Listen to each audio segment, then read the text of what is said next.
Hey everybody, Ryan here, and today we're talking about more Riftbound, and exactly what we're talking about is packs and what cards you open in packs and how rare are some cards. So let's jump right into it. A little bit ago, Riftbound released this article talking about what's in Riftbound packs, as well as the rarities and how rare some of these cards actually get. So let's look at this a little bit. The main thing is there are four main, what they're calling functional rarities. It is common, uncommon, rare, epic. And that's very similar to what we see in a lot of trading card games. There is another rarity that is not functional. Functional means, having to do with gameplay. This symbol over here, it's overnumbered and altered art cards. Functionally the same as regular common, uncommon, rare, epics, just a overnumbered or a altered art, meaning that they are going to be a lot rarer. The article talks about the card breakdown for every single pack. There's 14 actual cards, kind of 13, but we'll say 14 actual cards in each pack. There is 7 common. Makes sense. It's the most common. How good are the commons going to be? Are they going to be playable? We'll kind of have to wait and see. There's going to be 3 uncommon. Makes sense. There's actually going to be 2 rare or better cards. What it means or better is it could be a rare, epic, or the overnumbered / altered art. More times than not, it is just going to be 2 rares, but you can get something even better. I do like that there's 2 rares, so that means every single pack you at least are opening up 2 rares, if not better, rather than like some older card games or some other card games like Magic used to do this, where there's only 1 rare, and that just makes each pack feel a little less special. Then there's 1 foil card slot. This foil card slot, I believe, can be any common, uncommon, rare, or better. However, by and large, it's probably going to be common and uncommon, but hey, you can really get a good pack. And then there's 1 token / rune slot. These aren't as flashy, but you do need tokens, you do need runes to play the game. So hey, you get 1 in each pack, and then you get an additional information insert that is probably just throwawayable. Actually take a look at what the cards looks like. This is a common, so this is what you're going to be opening 7 of in every single pack. There is a black border all around the card, and then there is this nice, like, kind of cool hextechy looking treatment that is bronze, and then there is the common symbol here.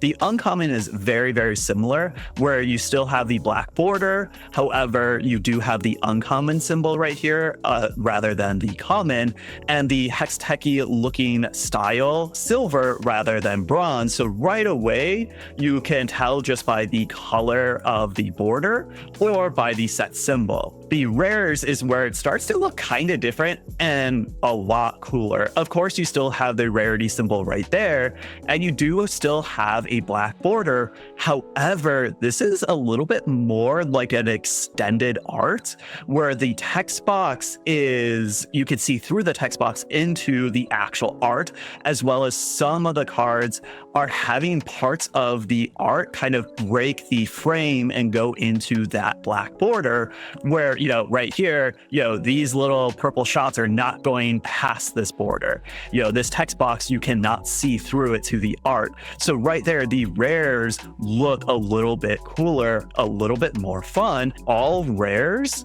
and higher are always foil. There are no non-foil versions of rares, epics, and above. It's time to look at the first of the yellow symbol, and this is that overnumbered or alternative art. As you can see, these are both Jinx Demolitionist, and they do the exact same thing. They are functionally the same game piece. However, this is alternative art. How you can tell is by down here where it says 30A, the regular one just says 30. As well, it has the yellow symbol rather than this purple symbol. The card treatment of the gold hextechy border, the black border, and rules box and all that, and the frame is kind of a little broken, is the same. So it has the same rules, just a different symbol and an A. So yet again, very clean, very nice to be able to tell what the difference is right away. Let's talk about the epics. So this is the last of the functional 4 different rarities. And right here, this looks so different. The little symbol is different. This is the epic. And 2, there's no black border around it. It is all basically full art, where the uncommon and common are basically just your basic art. then your rare is kind of a more extended art, where this is completely full art, where there is that little gold hex-techy border like the rare, but a lot of it just kind of disappears here, and there's no edges, and the art looks gorgeous. So this is the regular epic version of this Lee Sin. However, there's this alternative art, and it does keep the epic traits, where the alternative Jinx kept the traits of the regular Jinx, where this Lee Sin, is that complete full art, no black border, and the hex-tech looking theme does kind of go away, but it's the same symbol. It's the yellow symbol as the Jinx alternative art, and it has that A. So even though they are both alternative arts, the frame is different. And so basically the frame of the original card carries over usually to the alternative arts. It's time to talk about overnumbered cards. You can tell if a card is overnumbered, shares the yellow symbol such as the alternative arts. However, there's no A, but it's 301 out of 298. Well, that's overnumbered. That means it's an overnumbered. It is kind of like the alternative art, but it is overnumbered. It is a little bit different and more rare. All of them have a very different art style. The whole treatment, it is that full art, so kind of looks like that epic, but even more epic. As well as there's an even rarer version of all the overnumbered cards. There's this one. Now, you could be like, wait, this is the same. There's one difference. It is actually signed by the artist and has a little star down here, such as like the alternative arts had that little A. Well, this has a little star. So you could tell that this is the most rare version of this card. So now that we know how cool some of these cards actually are, how rare they are, we already know that there's 7 commons in each pack. There's 3 uncommons and 2 rare or better. But what about those alternative arts? What about those overnumbered cards? How rare are those, and how often are you going to see them? Each box of Riftbound comes with 24 packs, so that is important to keep in mind. And then also here, when it's talking about alternative art, it says for our 12 core champions, their associated champion units all also have an alt version. Each of the core champions have 2 different champion units. So that means that there'll be 24 alternative art. How rare are these to pull? Well, these are definitely rare, but not impossibly so. These alternative art cards will appear at roughly the rate of 2 per box. These are kind of roughly the estimates that you will get. So let's just go by the estimates. That means you will get 1 alternative art card in every 12 pack. That doesn't sound too bad. That is definitely rare, but not super ultra rare. Now it's time to talk about the really rare cards. For all the 12 core champions that are in the core set, each one has a overnumbered card. Now, how rare are they? They are roughly 1 per 3 boxes. There are 24 packs in a box. So that means 3 times 24 is 72 packs. That is a lot rarer than your chances to open the alternative art. Where the alternative art is like, oh, okay, you're going to get a little bit per box. This is like, oh no, statistically speaking, you probably will not get 1 per box. But what's even rarer than that are the signature ones. Bear in mind that the signature ones are the same art. However, the signature ones are roughly 1 in every 10 of those overnumbered cards will be a signature one.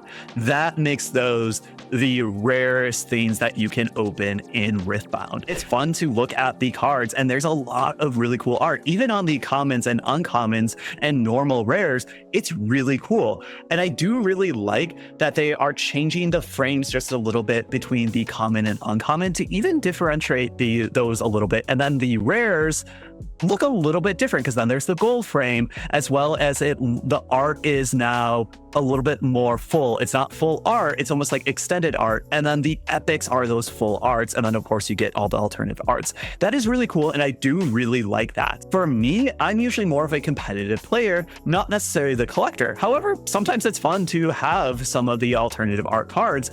But for me, I tend to look at how expensive are these game pieces? Is this going to be a very, very expensive TCG?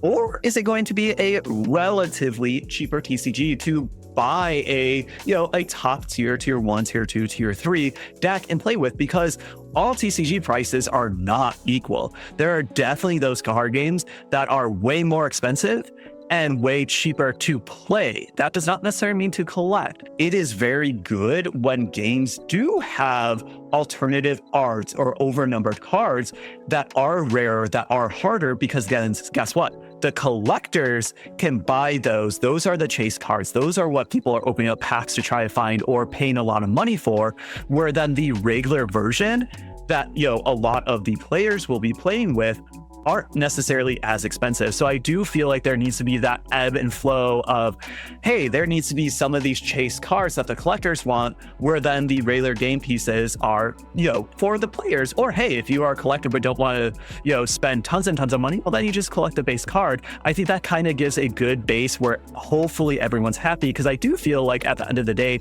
a TCG does need to have rare chase cards to keep the collectors happy, and hopefully keep the cost more appropriate for the players that just want to play the game and not necessarily collect.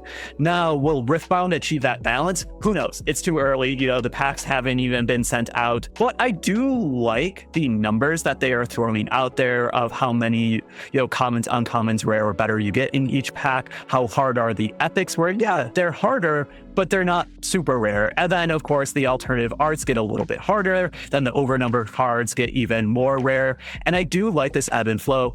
And what I really, really do like is everything seems clean. I like the card design. I like the card art. And I like the borders. Everything is nice and clean. And also, hey, all the rares and higher having at least extended art, if not completely full art, and also being foil does just make those game pieces feel a little bit more special.